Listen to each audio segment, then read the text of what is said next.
하나님 말씀입니다. 하나님 말씀은 구약성경 느헤미야 8장입니다. 느헤미야 8장 1절로 12절까지의 말씀 함께 봉독하시겠습니다.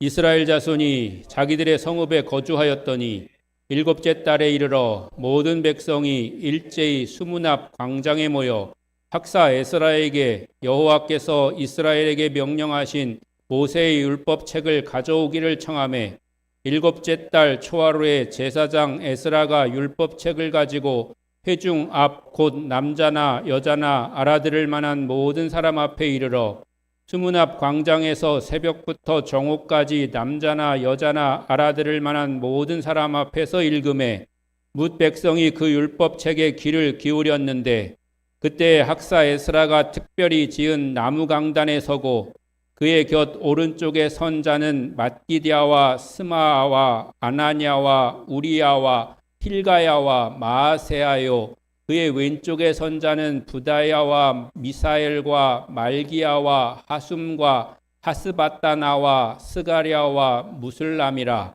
에스라가 모든 백성 위에 서서 그들 목전에 책을 펴니 책을 펼 때에 모든 백성이 일어서니라. 에스라가 위대하신 하나님 여호와를 송축하매 모든 백성이 손을 들고 아멘 아멘 하고 응답하고 몸을 굽혀 얼굴을 땅에 대고 여호와께 경배하니라.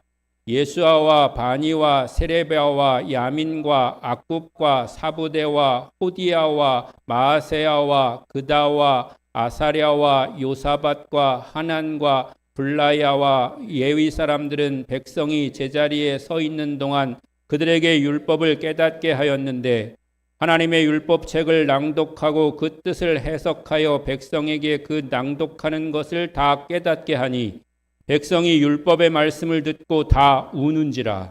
총독 느헤미야와 제사장 겸 학사 에스라와 백성을 가르치는 레위 사람들이 모든 백성에게 이르기를 오늘은 너희 하나님 여호와의 성일이니 슬퍼하지 말며 울지 말라 하고 느헤미야가 또 그들에게 이르기를 너희는 가서 살진 것을 먹고 단 것을 마시되 준비하지 못한 자에게는 나누어 주라. 이날은 우리 주의 성일이니 근심하지 말라. 여호와로 인하여 기뻐하는 것이 너희의 힘이니라 하고 레위 사람들도 모든 백성을 정숙하게 하여 이르기를 오늘은 성일이니 마땅히 조용하고 근심하지 말라 하니 모든 백성이 곧 가서 먹고 마시며 나누어 주고 크게 즐거워하니 이는 그들이 그 읽어 들려준 말을 밝히 알미라. 아멘. 네, 서양 사람들한테 이런 말이 있습니다. 서양 사람들은 평생 3번 교회에 간다고 합니다. 첫 번째는 세례 받으러 가고요. 태어나서. 두 번째는 결혼식 때 가고요. 세 번째는 죽은 다음에 장례 치르러 간답니다. 여기 있는 분들은 다 최소 3번 이상씩 교회 나오셨죠? 여러분들은 서양 사람보다 훨씬 더 교회를 사랑하고 믿음으로 사시는 분들이십니다. 근데 요즘은 뭐 결혼식에서조차도 교회의 역할 또 신앙적인 그런 역할들이 점점 줄어들고 또 하지 않는 그런 분위기이긴 합니다. 그래서 어제도 저희 교회 교우 청년의 이제 결혼식이 있었습니다만은 그나마 축복기도 하고 또 성원 선언하고 뭐 그런 정도 아니라도 하자고 제가 그렇게 말씀드리고 있는 건데 어제 그거 축복기도 할 때 여러분 아멘 크게 좀 하셨나 모르겠어요. 못 하셨을 것 같아요. 왜냐하면은 거기 분위기가 교회 분위기가 아니고 교인들도 많지 않고 또 옆에 안 믿는 사람도 있고 그럴 것 같은 그런 어색한 그런 마음, 부끄러운 마음 그런 것 때문에 아멘 못 하셨을 것 같은데 제 부탁은 그런 데 가실수록 더욱 좀 아멘을 크게 해주시기 바랍니다. 왜냐하면은 제가 원맨쇼 하러 간 게 아니잖아요. 그러니까 하나님의 은혜를 선포하고 축복을 기도하기 위해서 간 것이기도 하고 또 거기는 더군다나 믿지 않는 사람들이 있기 때문에 오히려 더 아멘을 크게 해야 됩니다. 아멘으로서 우리가 그것을 표현하고 나타내야 되는 것이고, 그렇게 해야 또 그런 의미가 더 살아나는 것이고, 또 그렇게 기도를 부탁한 그런 분들에 대한 그런 격려와 또 힘이 되는 거죠. 그런 데 가서 더 그렇게 해주시고, 또 더 나아가서는 장례식 때도 마찬가지예요. 우리 교회에서 주관해서 3일 내내 장례식을 우리가 주관할 때도 뭐 말할 것도 없겠지만은, 어떤 때는 우리가 조문을 가게 되면 예배만 한 번 드리거나, 아니면 그것도 여의치 않으면 우리가 함께 가서 기도하고 조문하고 이렇게 하기도 하잖아요. 그럴 때에 우리가 함께 아멘을 크게 해주고 그래야지. 또 장례식 같은 경우에는 상황과 형편이 다 다르기 때문에, 우리가 조문을 간다는 건 분명히 그 중에 우리 교우가 있고 믿는 사람이 있기 때문에 가는 건데, 더군다나 교회식으로 못하는 경우는 또 그 사람 마음이 얼마나 또 위축되고 또 마음이 또 한켠에 안 좋은 마음이 있겠어요. 근데 우리가 교인이라고 같이 조문 가가지고 예배를 드렸든 아니면 기도만 했든, 그때 우리가 아멘 크게 하고, 그래서 은혜를 우리가 함께 나누고 또 선포하고 이렇게 해야지 그 마음에 위로가 되고 또 격려가 되고 그러는 거지. 조문을 간 우리조차도 그게 어색하고 또는 여러 가지 부끄럽고 또 위축돼 가지고 아멘도 제대로 못하고 그러면은 거기 있는 우리 교인은 또 얼마나 마음이 그렇게 위축되겠습니까? 그러니까 여러분, 그런 데 가서는 오히려 일부러라도 더 크게 아멘하고, 그래서 그걸 통해서 위로가 되고 격려가 되도록 그렇게 해주시면 좋겠습니다. 그리고 교회에서도 마찬가지예요. 우리가 시작할 때 제가 할렐루야 그러면 아멘, 아멘 이렇게 제가 말씀드리라고 그랬는데, 그렇게 우리가 고백하라고 그랬는데, 오늘 성경에도 말씀을 전하니까 그 있던 백성들이 아멘, 아멘 한다고 하잖아요. 또 이런 재밌는 말이 있잖아요. 충청도 사람들은 뭐 우스갯소리 하면 그때는 안 웃다가 집에 가서 웃는다고. 아멘도 그렇게 하시는지 모르겠어요. 분명히 은혜는 됐고 아멘 할 거리는 됐는데 집에 가서 그냥 아멘 하지 뭐. 그래서 예배 끝나고 점심 먹고 집에 가서 오후 내내 아멘만 하고 계신지 모르겠습니다만은, 그러지 마시고 그냥 들을 때 당신은 확 이해는 안 됐어도 먼저 아멘으로 고백하고 나서 여러분들이 은혜를 구하면 그 가운데도 은혜가 임하게 될 줄로 믿습니다. 집에 가서 하는 건 선택이고 교회에서 하는 거는 필수로 그렇게 여러분 아멘 하시기를 바랍니다. 오늘 성경에 대한 그런 말씀입니다. 성경이 말씀인데요. 성경의 하나님 말씀이 우리 가운데 특히 믿음의 공동체인 교회 위에 어떻게 역사하시고 함께 하셔서 일하시는지에 대한 말씀입니다. 여러분, 우리가 개인의 신앙 위기를 이야기하거나 교회의 위기를 이야기할 때 그런 때가 있는데, 어떤 때가 가장 위기일까요? 밖에서 어떤 세력이 교회를 공격할 때가 있습니다. 그럴 때일까요? 아니면 재정이 부족하고 인원이 줄어들고 세상의 조롱이 심할 때일까요? 물론 그런 경우도 교회가 위기일 수 있겠지만, 그런 경우라면 오히려 교회 지체들이 함께 뭉쳐서 우리가 잘 헤쳐나가 보자, 또 이겨보자, 그런 공격을 우리가 막아내자, 이렇게 함께 마음을 같이 하면 이겨 나갈 수 있을 것입니다. 그런 반면에 교회가 진짜로 위기를 겪는 것은 어떤 거냐면, 겉으로 보이는 조건이 나빠졌을 때가 아닙니다. 예배도 있고 찬양도 있고 모임도 있는데 정작 그 안에 하나님의 말씀이 그 중심에서 밀려져 나가 있을 때, 그때입니다. 예배도 또한 순서대로 잘 돌아가는데 말씀을 통한 찔림이 사라져가고 형식은 남아있는데 감동은 사라지고 사람은 모였는데 변화는 나타나지 않을 때, 그때가 바로 교회가 가장 위험한 때인 겁니다. 이에 대해서 아모스 선지자는 8장 11절에서 이렇게 말합니다. 주 여호와의 말씀이니라. 보라, 날이 이를지라. 내가 기근을 땅에 보내리니 양식이 없어 주림이 아니며 물이 없어 가람이 아니요 여호와의 말씀을 듣지 못한 기갈이라. 아멘. 아무리 크고 화려한 교회가 있어도 그 안에 많은 교인이 잘 짜여진 예배와 각종 행사가 넘쳐나도 하나님 말씀이 없으면 그것은 무익한 것입니다. 오늘 본문 느헤미야 8장은 무너진 성벽을 다시 세운 이스라엘 백성이 이번에는 무너진 영혼과 공동체를 다시 세우는 장면입니다. 성벽을 재건하고 난 후에 그들이 회복해야 할 가장 중요한 한 가지는 바로 말씀의 자리였습니다. 그래서 오늘 본문은 우리에게 이렇게 묻습니다.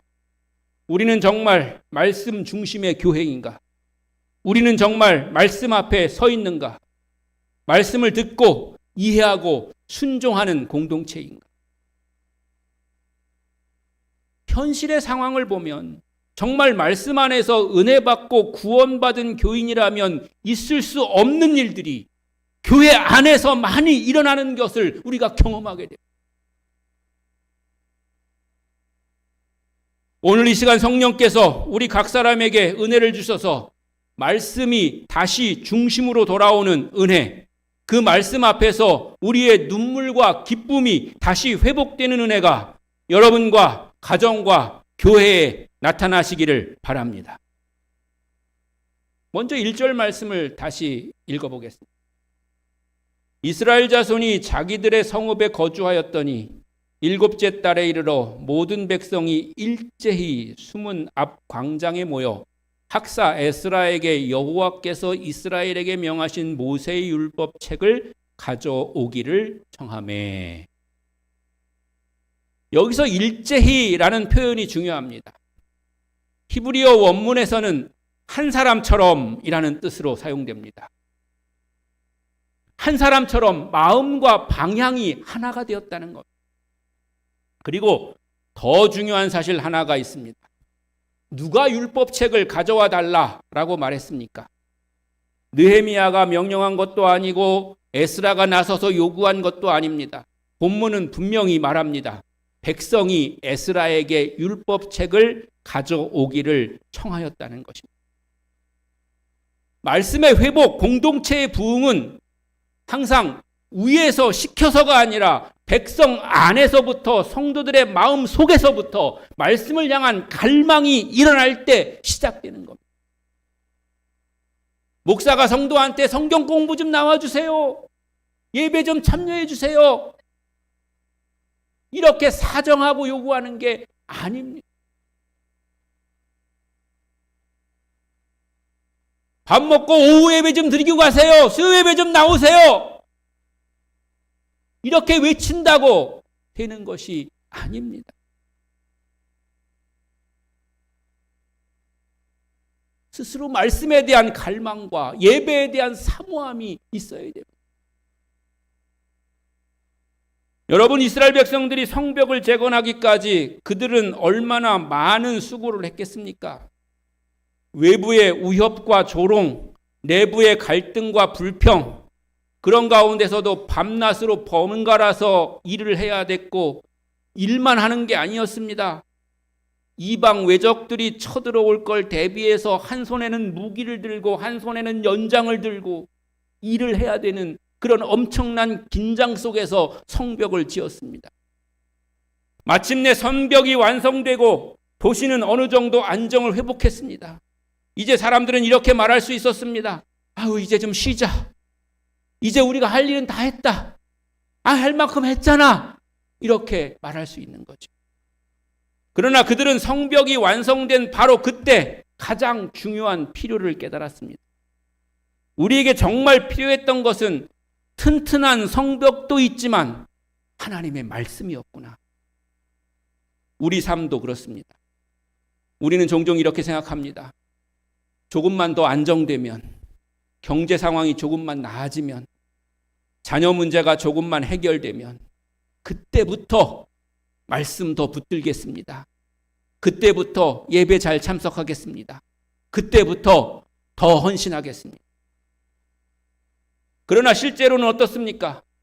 문제가 어느 정도 해결되고 나면 말씀으로 더 나가기보다 조금 더 쉬고 싶어지고 느슨해지고 싶어집니다. 그러나 느헤미야 8장의 백성은 달랐습니다. 이제 좀 살만해졌을 때 그들은 이렇게 말합니다. 이제 율법책을 가져와 주십시오. 하나님의 말씀을 우리에게 읽어주십시오. 우리는 그 말씀을 듣고 싶습니다. 사랑하는 성도 여러분, 여러분의 마음속에 이런 갈망이 다시 일어나기를 축복합니다. 주님, 이제는 문제만 해결되기를 바라지 않습니다. 말씀을 듣고 싶습니다. 말씀 앞에 다시 서고 싶습니다. 말씀의 사람이 되기를 원합니다. 오늘날 교회 안에서도 이러한 장면이 있습니다. 설교는 준비되어 있는데 말씀을 들으려는 귀가 점점 닫혀갈 수 있습니다. 예배 시간은 정해져 있는데 프로그램은 풍성한데 말씀을 통한 하나님을 만나고자 하는 갈망은 점점점 약해질 수 있습니다. 하나님께서 찾으시는 교회는 무엇보다 말씀을 듣기를 갈망하는 교회입니다. 교회의 진짜 부흥은 목사가 탁월한 실력을 가지고 있어서 시작되는 것이 아닙니다. 성도의 갈망에서 시작됩니다. 우리 교회가 이런 갈망의 기도가 다시 살아나는 교회가 되시기를 바랍니다. 주님, 우리 교회가 말씀을 선포하는 강단이 살아있는 교회가 되게 해 주실 뿐만 아니라 말씀을 듣기 위해, 배우기 위해, 순종하기 위해 모이는 심령이 가난해져서 그 가난한 심령을 가지고 사모하는 성도가 있는 교회가 되게 하여 주옵소서. 그렇다면 우리는 어떻게 말씀을 갈망하는 공동체가 될 수 있을까요? 먼저 우리는 주님 앞에 나와 예배 드릴 때 예배 전에 마음을 정리하는 습관을 들이십시오. 조금 일찍 와서 눈을 감고 오늘 주실 말씀을 기다리며 현실적으로는 말씀도 좀 찾아놓기도 하고 주님, 오늘 제게 말씀해 주십시오 라고 조용히 기도해 보시기 바랍니다. 또 말씀을 듣고 주중에 집에서나 직장에서나 생활할 때에 주일에 주신 말씀의 은혜를 다시 한번 기억해 보십시오. 하나님이 나에게 어떤 말씀을 주셨고 그 말씀을 통해서 내가 받은 은혜가 무엇인지, 그리고 그 은혜를 열매로 바꾸기 위해서 지금 내가 순종하고 있는지를 점검해야 됩니다. 또 여러분들이 가정 예배나 속회 예배를 드릴 때에 이 말씀을 듣고 내 삶에서 무엇이 바뀌어야 할까? 이것을 서로 나누는 문화를 만들어 보십시오. 그리고 서로 그것을 확인하고 격려해 주면서 기도해 주면 진정한 성도의 공동체가 되는 것입니다. 말씀을 향한 이런 작은 갈망의 불씨들이 교회 곳곳에서 살아나기 시작할 때에 하나님께서 그 불씨를 큰 부흥의 불길로 바꾸어 주실 줄로 믿습니다. 이제 8절로 넘어갑니다. 하나님의 율법책을 낭독하고 그 뜻을 해석하여 백성에게 그 낭독하는 것을 다 깨닫게 하니. 여기서 두 가지 표현이 중요합니다. 해석하여와 깨닫게 하니입니다. 해석하다라는 말은 분명하게 풀어 설명하다, 알아듣도록 설명하다라는 의미입니다. 또 깨닫게 하다라는 말은 단순히 머리로 이해했다는 정도가 아니라 자기 삶과 연결해서 알게 되었다는 의미입니다. 에스라와 레위인들은 단순히 성경을 읽어주기만 한 것이 아니라 그 말씀이 무슨 뜻인지, 하나님이 이 말씀을 왜 하셨는지, 이 말씀이 오늘 우리의 삶과 어떤 관련이 있는지를 풀어 설명해 주는 겁니다. 말씀을 듣는 것에서 끝나지 않고 이해될 때에 그 말씀은 힘을 발휘합니다. 우리는 대부분 이렇게 경험합니다. 주일마다 설교를 듣기는 하는데 예배당 문을 나가면서 오늘 설교 본문이 뭐였지? 무슨 내용이었지? 라고 되새겨 보지만 기억이 잘 안 날 때가 많습니다. 아니 어쩌면 되새겨 보려고 하지도 않습니다. 잊어버리는 것이 당연하다고 생각하는지도 모릅니다. 그 이유에는 여러 가지가 있을 수 있지만 가장 큰 이유는 그 말씀이 나와 별 상관이 없는 이야기처럼 들렸기 때문입니다. 내가 1시간 교회에 나와 앉아 있는 것으로 내가 하나님께 대한 의무는 다 했다고 그렇게 생각하는 것입니다. 그래서 에스라와 레위인들은 각각 백성들 사이로 들어가 그들이 이해하도록 도왔습니다. 이 말씀이 이런 뜻입니다. 하나님께서 여러분에게 이렇게 말씀하고 계십니다. 말씀이 머릿속에서만 맴돌다가 사라지면 아무 능력이 나타나지 않습니다. 그러나 그 말씀이 마음속 깊이 들어가서 우리의 감정과 생각을 바꾸고 결단하게 하면 그때부터 인생이 조금씩 변하기 시작합니다. 공동체가 올바른 방향을 찾아 나가기 시작하는 겁니다. 그때부터는 다른 조건이나 환경이 문제가 되지 않는 것입니다. 불평이 사라집니다. 하나님의 말씀을 중심으로 그 부르심으로 나아가는데 방해가 되는 것은 과감하게 정리하는 것입니다. 그것은 우리가 구원받고 하나님 나라에 가는 것에 무익하기 때문에.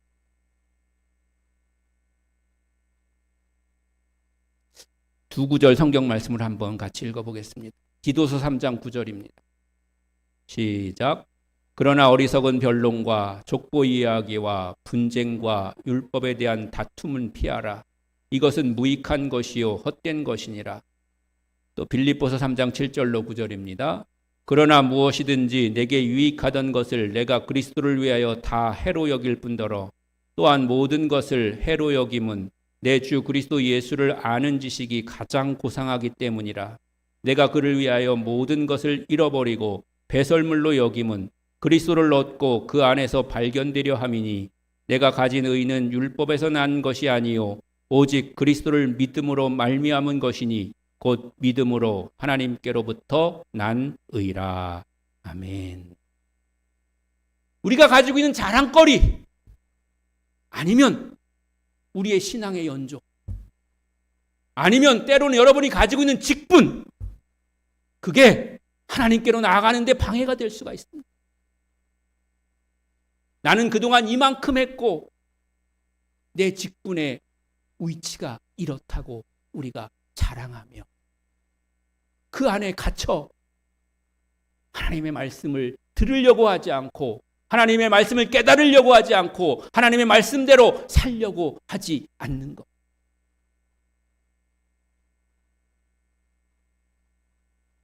혹시 여러분이 하나님 말씀을 듣는데 그런 것들이 방해된다면 과감하게 아낌없이 내려놓으십시오. 우리의 자랑과 우리의 신앙의 연조와 우리의 직분을 가지고 하나님 나라에 가는 것이 아닙니다.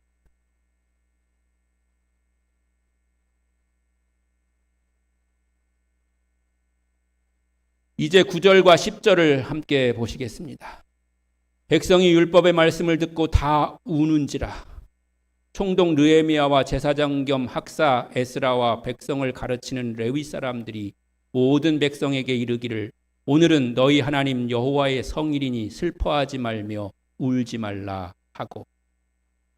하나님 말씀을 들은 이스라엘 백성들이 울기 시작합니다. 왜 울었을까요? 말씀이 거울이 돼서 그들의 죄와 불순종의 역사가 낱낱이 비추어졌기 때문입니다. 그동안 내가 자랑거리로 삼았던 것들, 내가 갇혀있던 그런 내 마음의 그런 고집들, 내세웠던 그런 일들, 이런 것들이 하나님 앞에서 결코 하나님의 은혜를 받는데 소용되는 것들이 아니었음을 깨달았던 것입니다. 오랜 세월 동안 자기가 가지고 있었던 그런 겉틀들을 벗어버려야 한다고 하는 것을 깨달았던 것입니다. 자기 욕심대로 살았던 삶, 하나님의 말씀을 가볍게 여기고 살았던 수많은 날들이 한꺼번에 떠올랐던 것. 하나님의 말씀은 분명히 이렇게 말씀하시는데 내 자존심이 그것을 허락하지 않아서 그 말씀대로 살지 못했습니다. 하나님의 말씀은 분명히 우리에게 이렇게 말씀하시는데 내가 가지고 있는 우위치, 내가 가지고 있는 직분 때문에 그대로 순종하지 못하는 그런 삶을 살아간 우리의 지난 날들이 떠올라야 되는 것입니다. 그동안 바쁘게 성벽을 쌓느라고 생각하지 못했던 죄와 상처들이 이제 말씀 앞에 서자 눈물로 터져나온 것입니다. 아니 어쩌면 성벽을 쌓는 것이 자랑이었고 그것 때문에 교만했으며 그 일을 하기 위해서 또한 다른 사람들에게 상처를 주었을 수도 있습니다. 사랑하는 성도 여러분, 말씀 앞에 서면 눈물이 날 때가 있습니다. 내가 얼마나 이기적이었는지, 얼마나 쉽게 사람들을 미워했었는지, 얼마나 세상의 가치관에 휘둘려 있었는지, 그저 겉모양만 바라보면서 중심을 헤아리지 못했는지, 얼마나 하나님보다 나 자신을 더 사랑하면서 살아왔는지, 말씀이 비추어지기 시작하면 불편해지고 찔리게 되고 때로는 부끄러움을 우리가 느끼게 되기 때문에 눈물이 납니다. 그런데 이것은 건강한 것입니다. 그런데도 불구하고 눈물이 나지 않는다면, 아니 꼭 정말로 눈물이 안 나도 되는데 그것이 깨달아지지 않는다면 우리가 옛날에 들었던 말씀처럼 화인 맞은 양심인 겁니다. 양심이 딱딱하게 굳어져 있어서 제 기능을 하지 못하는 겁니다. 이 눈물이 있는 곳에 늘 은혜의 문이 열리게 될 줄로 믿습니다. 그러나 말씀의 최종 목적은 슬픔이 아니라 회복과 기쁨입니다. 에스라와 느헤미야는 백성들이 울고 있을 때 놀라운 선언을 합니다. 이날은 너희 하나님의 성일이니 슬퍼하지 말며 울지 말라. 그리고 10절에서 이렇게 말합니다. 너희는 가서 살진 것을 먹고 단 것을 마시되 준비하지 못한 자에게는 나누어 주라. 이날은 우리 주의 성일이니 근심하지 말라. 여호와로 인하여 기뻐하는 것이 너희의 힘이니라. 아멘. 여기서 힘이라는 말은 요새, 피난처, 버팀목이라는 의미를 가진 말입니다. 즉 여호와로 인해서 기뻐하는 것이 너희 인생과 공동체를 지탱해주는 든든한 요새가 될 것이라는 선언입니다. 하나님의 말씀의 목적이 인간을 무너뜨리는 것이 아닙니다. 정죄하고 끝내는 것이 아니라 회복시키고 일으켜 세우기 위한 것입니다. 말씀은 먼저 우리를 낮추고 찢습니다. 그러나 거기에서 멈춰 있지 않고 우리를 들어 올리고 또한 감싸줍니다. 먼저 우리의 모습을 보게 하고 우리가 있는 곳을 확인하게 한 후에 거기서부터 하나님의 은혜가 시작되는 것을 알게 하는 것입니다. 이것이 바로 복음입니다. 그런데 오늘날 교회에서 점점 사라져가는 것이 있습니다. 그 중에 하나가 회개입니다. 죄에 대해서는 그냥 모호하게 넘어가고 불순종에 대해서는 애써 말하려고 하지도 않고 늘 위로만 해주는 신앙입니다. 그래서 자신이 무엇을 잘못했는지, 그 잘못에서 돌이키지 않으면 받게 되는 징계가 무엇인지 모르고 지나갑니다. 회개, 순종, 충성 이런 것들은 점점 희미해져 가고 위로, 은혜, 축복만이 넘쳐납니다. 자기가 지금 어떤 상태인지도 모르고 좋은 말만 듣기를 원하고 좋은 말만 계속해서 들어왔다는 것입니다. 또 하나는 기쁨입니다. 늘 죄책감에 짓눌려 있고 항상 부족함만 바라보고 하나님의 사랑보다 자기 연약함에 더 초점이 맞춰져 있어서 자기 연민에 빠지고 또한 우울해집니다. 그러나 성경적인 복음은 진지한 회개와 풍성한 기쁨이 함께 있습니다. 말씀 앞에서 죄를 인정하고 눈물을 흘리지만 동시에 십자가의 은혜 때문에 얼굴에는 감사와 기쁨이 피어나게 될 줄로 믿습니다. 그래서 건강한 성도, 건강한 교회는 이 두 가지 표지를 가지고 있습니다. 죄를 가볍게 여기지 않는 진지함입니다. 누가 죄를 지었거나 내가 죄를 지었으면 그 죄의 무게가 무거운 것을 우리가 깨달아야 됩니다. 아니야 괜찮아 그럴 수도 있지. 물론 인간적으로 그렇게 의로해 줄 수 있지만 철저하게 돌이키고 회개해야 되는 것입니다. 어떤 경우에는 자신의 죄를 자랑하는 사람들까지도 있습니다.